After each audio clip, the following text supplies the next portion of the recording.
Can you imagine if one day there's a version update for chess and the knight piece can skip your opponent's turn? That's Ruan Mei.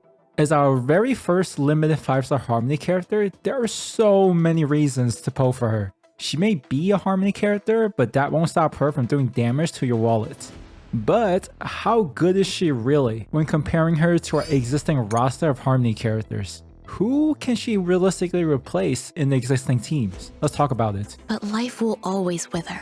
Our second character from the Genius Society, Ruan Mei. She has a kit that revolves around one of the core mechanics in the game, and that is weakness breaking and element resistant pen. This isn't the entirety of her kit, but it's pretty much the core of her playstyle. Just like how you don't expect the ice cream machine to work at McDonald's, you should not expect Ruan Mei to perform well if you don't plan on playing around these 2 points. Let's briefly go over her ult and her skill. Ruan Mei's skill boosts all allies' damage and weakness break efficiency. This just means going through the whole weakness bar a lot quicker per hit. To my knowledge, this weakness break efficiency increase is unique only to Ruan Mei. This, along with the second part of Ruan Mei's ult, which extends the duration of weakness break, allows your team to weakness break way more often, which indirectly brings several advantages. First of all, when enemies have their weakness gauge depleted, that means your team won't be taking as much damage, because they can't hit you. Less damage taken means less pressure on your sustained characters, opening up more opportunities to generate SP with basic attack, instead of constantly trying to heal or maintain some kind of field. This is especially important if you're using weaker sustained characters such as Bailu. Don't get me wrong, Bailu is a top 5 sustained character for sure. Another advantage is more weakness break effects being applied more often, with the 2 more notable ones being the quantum and imaginary types, both of them related to action delay. Every single enemy in this game has some kind of damage type resistance. Typically, enemies will have a 0% resist against types they are weak to, and a 20% resist against other types. Although some enemies will have 40% or even 60% resist against specific types. Here's a math equation regarding this topic, but we're not here to do math. Long story short, the more damage type resist percent the enemy has, the less damage they will take from said type. Her ult gives a 25% increase to all type pen for the entire team. Pay attention to this part. Sealess Trace provides a 20% quantum pen for herself while in her buff state. Weaker Dang Heng gets a 36% win pen for 1 attack, and it has a 2-turn cooldown. Stronger Dang Heng has a 20% up to 60% imaginary pen on his E6. Topaz has a 10% fire pen on her E6. Notice how all these examples are pen stats for themselves. Ruan Mei is literally giving this level of buff to your team. This could be 1 DPS, 2 DPS, or maybe you're in the kitchen and cooking up some future 3 DPS team comp. Here's a quick example. Rudolph over here has a 40% wind resist. This means your blade is more of a kitchen knife when attacking this boss. With Ruan Mei around, Blade can actually dish out a respectable amount of damage. But life will always wither. Ruan Mei is going to be a powerhouse of a support character because she does so much more than what I just mentioned. I'll go over the details more in each comparisons. So let me be frank, Asta and any of the other 4-star Harmony characters don't actually stand a chance when matching up against Ruan Mei. So here's my format. First, the 4-star character's strong points when compared to Ruan Mei, followed by what teammates the 4-star character is usually paired with and why or why not Ruan Mei can replace that character on the team. Finally, I will end it with a quick opinion on whether Ruan Mei is an upgrade over the said 4-star. Let's begin. We may accelerate or postpone the arrival of death. Asta's greatest asset is her ult that increases speed by 50 for all her allies. Ruan Mei's talent provides a permanent 10% speed increase for all of her allies minus herself. We've all taken math classes and understand the differences between a flat amount versus a percentage amount. Not to mention the fact that this is a non-conditional 10% speed increase. Asta needs to use her ult to get a speed increase. There is literally no cost in getting that speed increase from Ruan Mei. In my opinion, nothing beats free.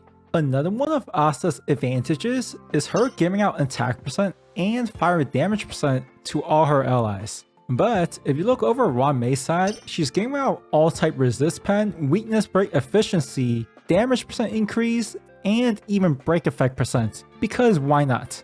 Even the all type resist pen percent increase by itself is already better than Asta's attack percent and fire damage percent increase. Adding the other benefits that Ruan Mei brings on top of that is like kicking a dead horse at this point. I usually don't bring up Eidolon levels because one player can have an E20 Asta while another player only has an E1 Asta. So I always try to keep my discussion around E0 for all characters. However, let's assume Asta is E6.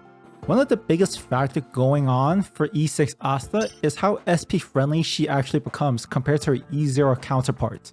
Then we just look at Ruan Mei's side. She's already SP positive at E0. This lady's skill lasts for 3 turns and she recovers 5 energy at the start of her turn. Before ending this Asta comparison, let's look at one of the most popular team comp for Asta, pairing her up with Tingyun. Let's face it, Tingyun only wants her for her speed buff and the somewhat SP efficiency that she has when she's E6. Ruan Mei can provide a 100% uptype speed buff. While it's not a flat 50, a 10% increase is still significant, and all the additional benefits that Ruan Mei also provides. So in my opinion, Ruan Mei is an upgrade of Asta in about 99% of the time. She can pretty much fill in Asta's spots in the team. The only arguments I could come up with for Asta is that you really, and I mean you really, prefer that flat 50 speed increase, because everything else that Asta does is not nearly as good as Ruan Mei. Moving on. If you've been watching any of my older videos, you'll know my personal bias towards Tingyun. I think she's the best 4-star Harmony character, and the only problem she has is her neck. Tingyun's greatest asset is her energy recovery from her ult. Energy recovery is still a very unique mechanic of which only Hua Hua has access to. But let's not forget, the all-type resist penetration increase is also very unique, especially when it's applied to the whole team, unlike Tingyun's singular buffs. Tingyun can only buff one character at a time, while every single one of Ruan Mei's buffs are applied to the entire team. Just like how peanut butter goes with jelly, Tingyun goes with Tingyun. Ruan Mei can't completely replicate Tingyun's benefits one for one, so this is a question you have to answer yourself. Are you willing to give up peanut butter and jelly for Ruan Mei's bacon, lettuce, and tomato? Are you willing to give up the energy regen for a bunch of other benefits? And here's a curveball. If you've been running Topaz and Tingyun, then Ruan Mei is by far the best choice to match up with these two DPS. Moving on.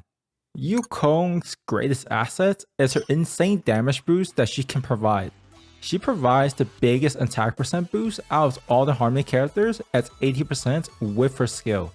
She gives a 28% crit rate and a 65% crit damage with her ult, assuming you meet the condition. One of her traits even increases imaginary damage for all her allies. Let's not look at Ruan Mei's ult and just focus on her skill and her traits for this part. Ruan Mei's skill, a 50% increase on weakness break efficiency and all allies damage increased by 32%. Now for her traits, depending on Ruan Mei's break effect percent, she can increase allies damage by an additional 36%. When talking about Yukong, I will always bring up comfortability. How easy it is to use Yukong versus using Ruan Mei. Yukong's complication stems from having to micromanage her warring bowstring stacks. Since those stacks are consumed after every ally action, it runs out very quickly. This forces her to use her skill very often. The only thing you have to worry about when using Ruan Mei is getting enough break effect percent to maximize her trace bonus. That's it. Her skill lasts for 3 turns no matter how many times your allies attack in that 3 turns. Her ult lasts for 2 turns no matter how many times your allies attack in that 2 turns. All she has to do is sit there looking pretty to give your team a non-conditional 10% speed increase. One of Yukong's most popular teams should be the ones with Environmental Lune. Even on those teams, she has to worry about Tingyun and Hanya stealing her spots on the teams. Heck, some players even run Bronya with Lune. if they know what they're doing. Now, if we add Ruan Mei into the mix, Yukong might be unemployed very soon. In my opinion, Ruan Mei provides more advantages with less of the hassle. Same analogy here. Ruan Mei is making the same amount of money while working the least amount of hours. Have you ever heard of the phrase, "It's not you, it's me"? That perfectly encapsulates the comparison between Ruan Mei and Hanya. Hanya's biggest asset is her SP recovery, but that's it. Everything else that Hanya provides, Ruan Mei just does it better. Hanya's speed buff from her ults is a single target buff. Ruan Mei's speed buff is for the entire team and is always up. The only difference here is that Ruan Mei's speed buff is 10% less, but once again is for the whole team with 100% uptime. Whatever attack percent boost that Hanya can provide with her kids, Ruan Mei can do it better with her skill, ult, and trace. Not to mention all the indirect benefits that Ruan Mei is bringing to the team when enemies go down because of weakness break. In my opinion, Ruan Mei is an upgrade over Hanya. She beats out Hanya in pretty much every single category, and the only reason you would ever consider running Hanya is that you highly value the SP recovery. Now for the main event. Hanya has been sitting on her throne of best harmony character in the game ever since Obama was in office. That's how long she's been the GOAT support. But that may change once Ruan Mei comes out. Round 1 traces. I can't be the only one who has this question when I'm building my Bronya. What are these binder traces doing here? Look at this, look at this. Win damage percent boost, win damage percent boost, win damage percent boost, win damage percent boost. Why are there so many win damage boosts here? Look at one of her main trace bonus. At the start of the battle, all allies' defense increases by 20% for 2 turns. A 2-turn defense increase? That's it? What? 2 turns and your Bronya basically has 2 main traces left? Here's another one. The crit rate for bonus attack increases to 100%. Oh, that's great. That's wonderful. Now my Bronya's basic attack can do 600 more damage than usual. So really, honestly, Bronya only has 1 good bonus trace. When I first saw this, I had to make sure that it wasn't some out-of-season April Fool's joke. On Ruan Mei's side, I won't read out the minor traces, but I assure you every single one of those minor traces is helpful in some way. As for the main trace bonuses, energy recovery for herself, damage percent boost up to 36%, and break effect percent increase. Do I really have to say who's the winner of round 1? Round 2, Eidolons. I will point out which Eidolon level is a little sus. Bronya's E4 is like biting into a chocolate bar and is salty instead of sweet. Are they trying to encourage DPS Bronya? Is that the direction? Have I been building my Bronya wrong this entire time? On a serious note, Bronya's E4 isn't bad. The follow-up attack can generate an extra amount of energy, which can help her get her ult a lot quicker. The only reason I focused in on her E4 is because the rest of her Eidolons are just so much better. Her E1 can potentially give an SP. Her E2 is even more ridiculous. It gives a 30% speed buff. And her E6 is just game breaking. On Ruan Mei's side, all of her Eidolons are pretty solid. The only one that I have issue with is her E2, which increases the allies' attack by 40%. The main issue I have with this point is that we have characters like Blade, who scales off his HP. Let me just say this, HP scaling DPS is not going to benefit from Ruan Mei's E2 as much. Well, if there's a defense scaling DPS in the future, that's going to be the same scenario. Number 2, it is slightly easier to get Bronya Eidolon copies. Hear me out. Let me ask you this question. Did you win your 50-50s? Because every time you lose your 50-50, you have a chance of getting Bronya. Not to mention the 300 pose free character selector. And hey, if they're nice enough to give us a free doctor ratio, I don't see how it isn't out of the realm of possibility to get a 5-star character selector for the 1-year anniversary. Finally, I'm sure over the course of several years, you will naturally acquire Bronya, either through standard pose or just losing your 50-50s here and there. Just based on these 2 points, I will say Bronya wins round 2 by a small margin, but I can see someone argue the case for Ruan Mei instead. Round 3, talent. Ruan Mei's talent, unconditional 10% speed boost to the entire team. Bronya's talent, action advance herself by 30% with basic attacks. Do keep in mind that Bronya's talents can be detrimental by messing up with speed tuning and your character rotations. So if we just look at this point from a usability standpoint, Ruan Mei is way more user-friendly.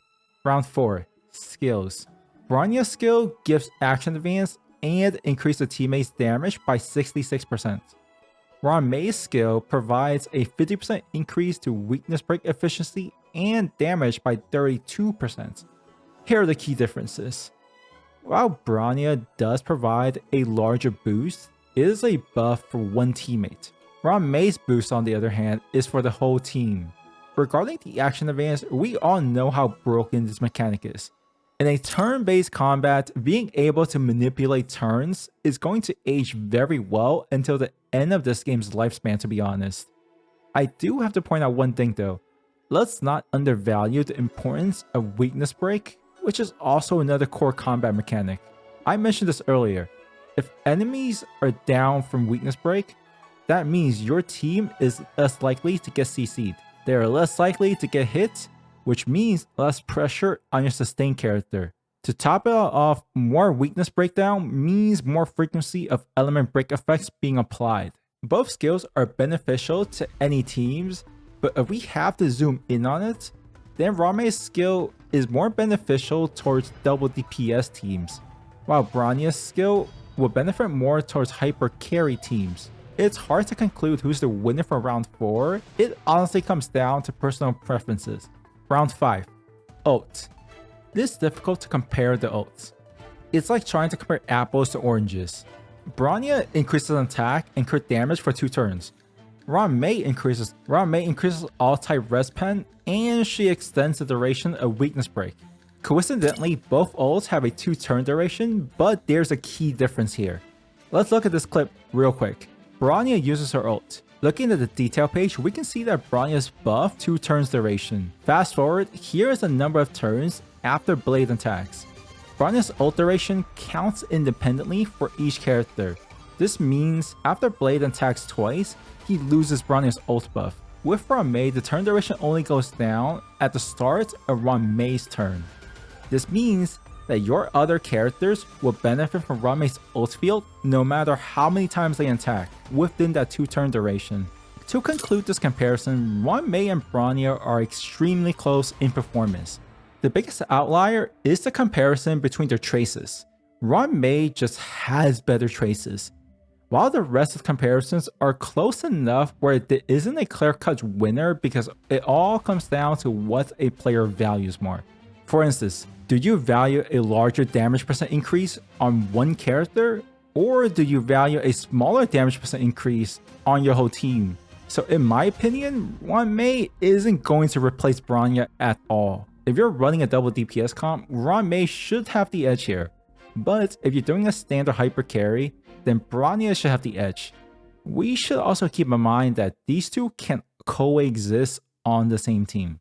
We may accelerate or postpone the arrival of death. I know everyone's account is different, so here's my quick list of characters that I believe may synergize with Ruan Mei and is worth trying to pair them up. Number 1, Yanqing. For the 10 players out there who actually uses Yanqing, Ruan Mei may be a solid addition to the Yanqing team. The point is, you don't want Yanqing to take damage or else he loses his buff. With Ruan Mei, it is easier to weakness break, which means more freeze break effects. If enemies are spending more time being downed or frozen, it means less of a chance of your Yanqing getting beat up. A team of Yanqing, March 7, Japard, and Ruan Mei might even be able to go through the entire fight without any of the HP bars dipping. Of course, this is assuming you get the right configuration down. Number 2, any double DPS. That's like having a stronger Seeley trace bonus on both of your DPS. To top it off, imagine if the boss is weak to both your DPS's elements. That weakness bar is going to crash faster than Dogecoin did after Elon's SNL appearance. Though we will one day all be reduced to particles. Our newest Harmony character, Ruan Mei, is very close to being flawless in my opinion. It is very hard to nitpick any flaws with her kits. I certainly don't see it. She is not SP hungry. She does not require any definite level of planning to use her properly. Simply use her skill and her ult whenever and she'll work just fine. In the end, is she worth pulling? Objectively speaking, yes. Let me know if you're planning on pulling for her. Thanks for watching and I will see you in the next video.